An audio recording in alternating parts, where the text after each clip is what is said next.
When people talk about secretive organizations that shape the world, the same names always pop up: the Bilderberg Group, the Trilateral Commission, and the Council on Foreign Relations.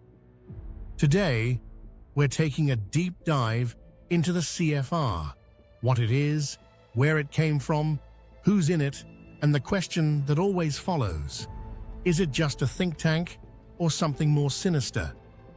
What is the CFR?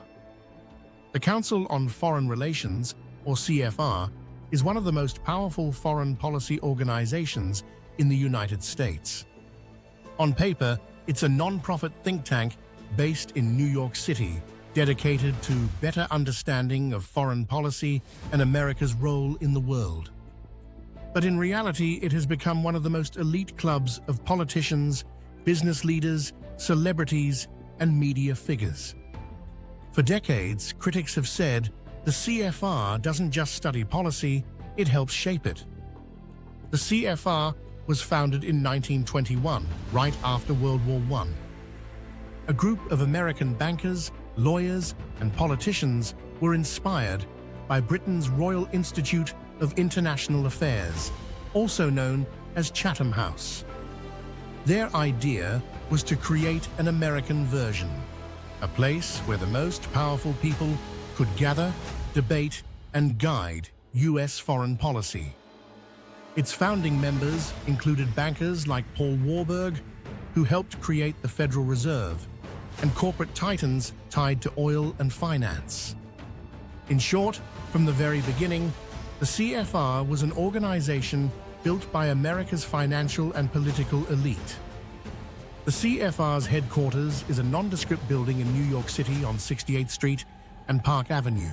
But behind those closed doors, some of the most influential discussions in modern history have taken place.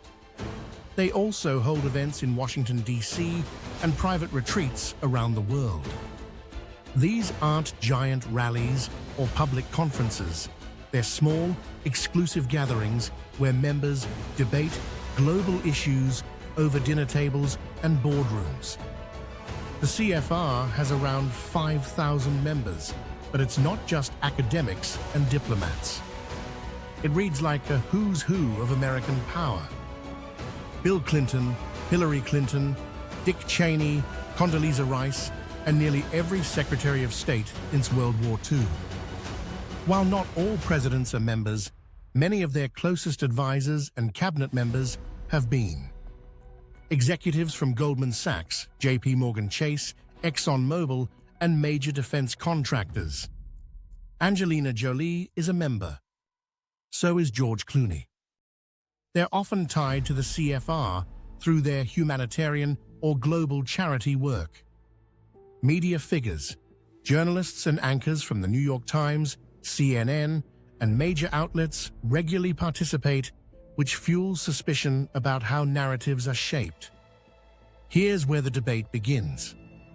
Officially, the CFR does not make policy. It publishes reports, hosts panels, and provides advice. But critics point out that CFR members consistently end up in top government positions. For example, during Franklin D. Roosevelt's presidency, over 40 CFR members took key positions in shaping U.S. foreign policy during World War II. The same has been true in nearly every administration since. So while the CFR doesn't vote on laws, its members often become the lawmakers. That revolving door between CFR meetings and the White House is why many people believe it's far more than a simple think tank. This is where the CFR slides into conspiracy territory. Some critics claim it's part of a larger network of elite groups like the Bilderberg Group and Trilateral Commission, designed to coordinate global governance. Books and documentaries have accused the CFR of promoting globalism over national sovereignty, controlling the media through its member journalists, quietly shaping U.S. wars and foreign policy decisions. Whether those accusations are fair or not, one fact is undeniable. The CFR is a private organization where some of the most powerful people in politics, business, and media gather to discuss the world without public oversight. So what is the CFR? A prestigious non-profit that helps America understand its role in the world, or an exclusive club where the elite quietly coordinate the future. Like many of these organizations, the truth may lie somewhere in between. What is certain is this: if you want to know where policy is headed, it helps to pay attention to who's walking in and out of those meetings on Park Avenue.